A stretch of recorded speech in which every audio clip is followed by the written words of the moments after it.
Salut les jeunes, j'espère que vous allez bien. On se retrouve dans cette vidéo pour voir le résumé ou les événements principaux de chaque chapitre du roman à thèse Le dernier jour d'un condamné.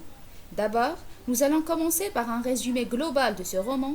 Après, nous verrons les détails dans chaque chapitre. Bonne réception.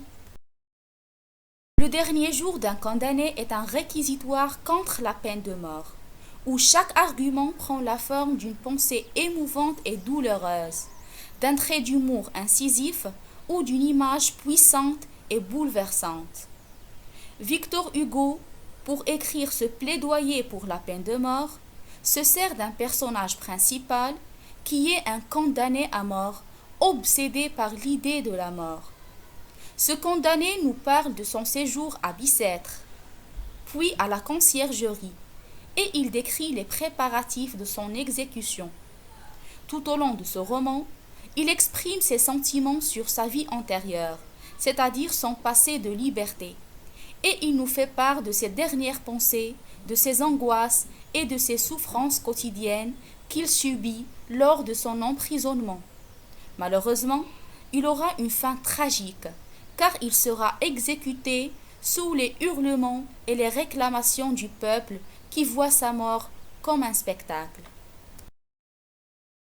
Depuis le premier chapitre au chapitre 21, le condamné à mort se trouve à la prison Bicêtre. Le premier chapitre de ce roman est un peu particulier dans la mesure où il ne présente pas assez d'informations sur le personnage principal qui est un condamné à mort. Nous ne savons pas son nom, son âge et même le crime qu'il a commis pour être condamné à mort. À travers un monologue intérieur, ce condamné à mort compare sa vie au passé et sa vie de présent. Au passé, il était libre, il ressemble à ses semblables et il avait plusieurs idées et fantaisies. Mais au présent, c'est-à-dire dans la prison, il est devenu captif, seul, il n'a qu'une seule idée dans la tête, c'est la condamnation à mort. Dans le deuxième chapitre, le condamné se souvient de son procès, de sa condamnation et de ses sentiments lors du jugement. Il décrit les juges, les jurés, la salle d'audience, les gens qui ont assisté à son procès et l'atmosphère qui régnait à ce moment-là. Ensuite, il compare encore une fois deux moments de sa vie. Avant le verdict, où il avait une vision optimiste du monde, où il avait une confiance en la justice et il croyait en la vie. Après le verdict, c'est-à-dire le moment où le condamné est emmené vers sa cellule, il est devenu seul face à la mort et étranger au monde des vivants. Dans le troisième chapitre, le narrateur fait une réflexion sur le bien fondé ou bien la pertinence de sa condamnation. Ensuite, il prétend que les humains sont tous condamnés à mort, mais avec un délai indéfini. Ce qui diffère, c'est la manière et le temps. Au niveau du quatrième chapitre, le condamné à mort nous fait part de son pourvoi en cassation. Il l'attend. Il est ensuite transféré à la prison Bicêtre. Après, il décrit cette prison qui ressemble de loin à un château, mais de près, elle est un lieu hideux. Dans le cinquième chapitre, le condamné à mort nous décrit son séjour à Bicêtre. Durant les premiers jours, il a été bien traité puis brutalisé comme tous les autres détenus. Puis, on lui a accordé le papier, l'encre, les plumes et une lampe pour écrire. Et finalement, il a côtoyé les autres prisonniers et il a appris l'argot. Pour le sixième chapitre, et à travers le monologue intérieur, le condamné à mort dévoile sa décision d'écrire son journal de châtiment comme il l'a appelé.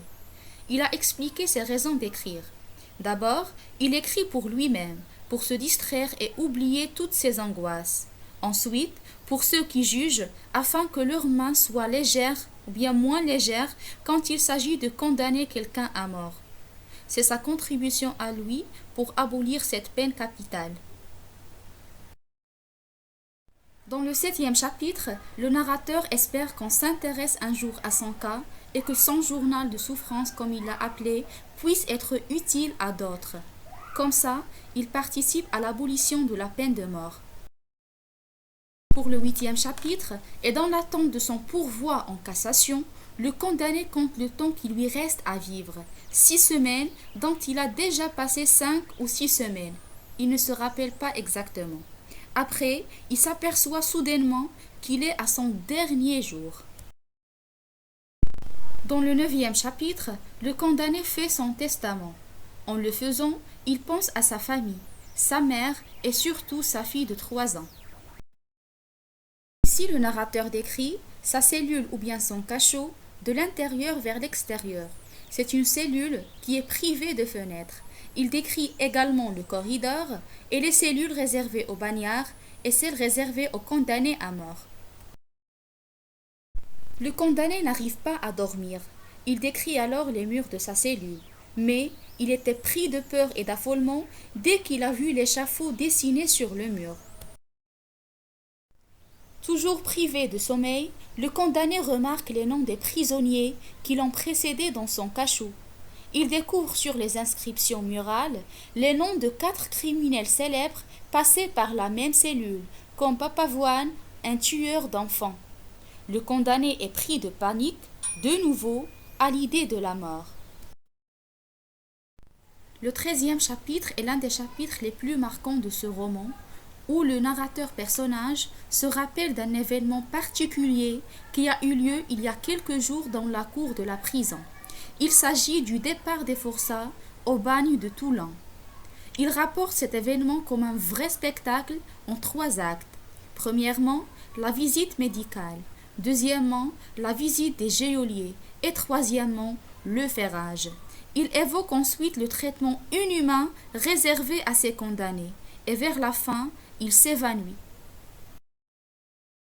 Après son évanouissement, le condamné à mort a été transporté à l'infirmerie. Il reprend connaissance et il observe le départ des forçats pour Toulon.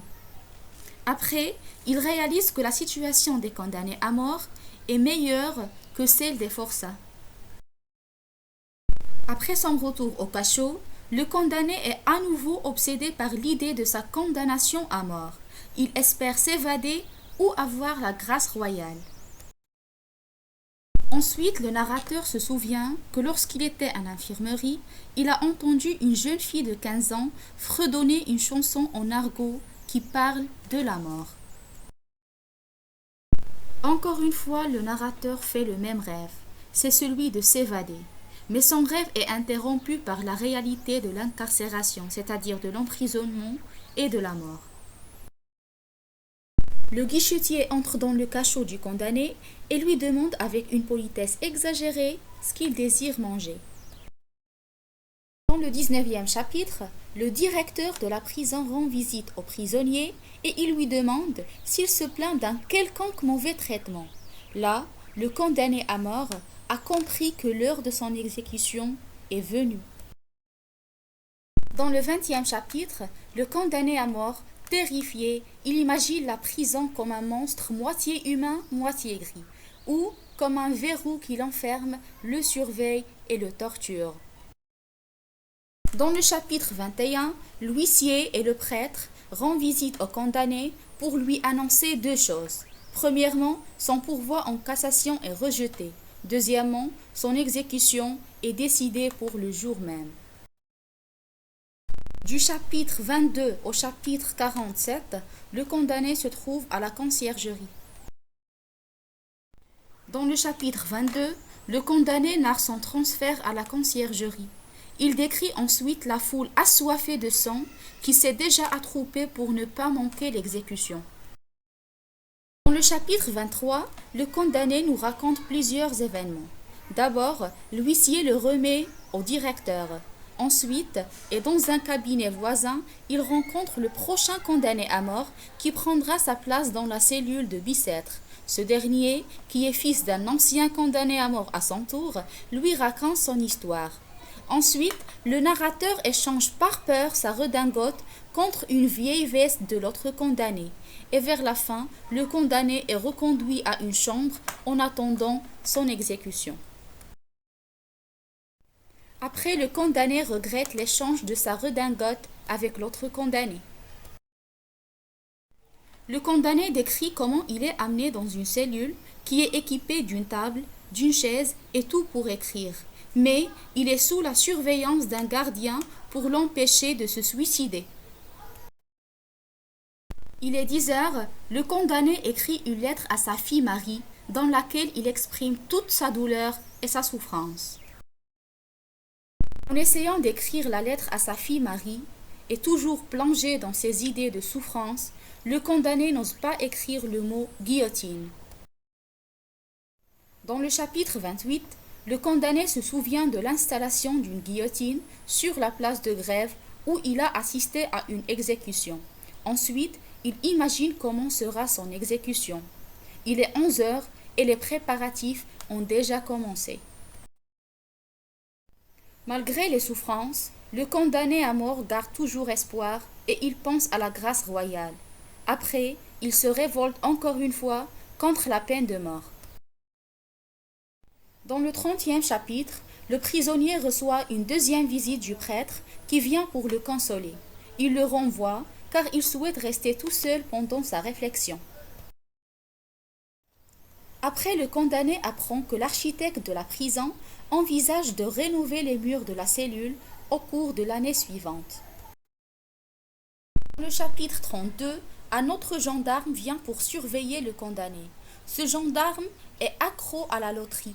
Il demande au prisonnier de lui visiter dans les rêves après son exécution pour lui révéler les 3 bons numéros gagnants à la loterie. Le condamné veut profiter de cette demande bizarre. Il lui propose de changer ses vêtements avec lui et le laisser s'enfuir, mais le gendarme refuse.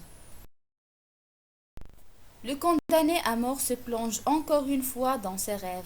Il revient sur les souvenirs de jeunesse où il était en compagnie de sa bien-aimée, la petite espagnole Pepa. Au milieu de ses souvenirs de jeunesse, le condamné pense à son crime et il le regrette profondément. Il pense qu'entre son passé et son présent, il y a une rivière de sang, le sang de l'autre, c'est-à-dire de la victime, et le sien. Donc grâce à ce chapitre, nous avons su la nature du crime qu'a commis le condamné. Il s'agit d'un crime de sang.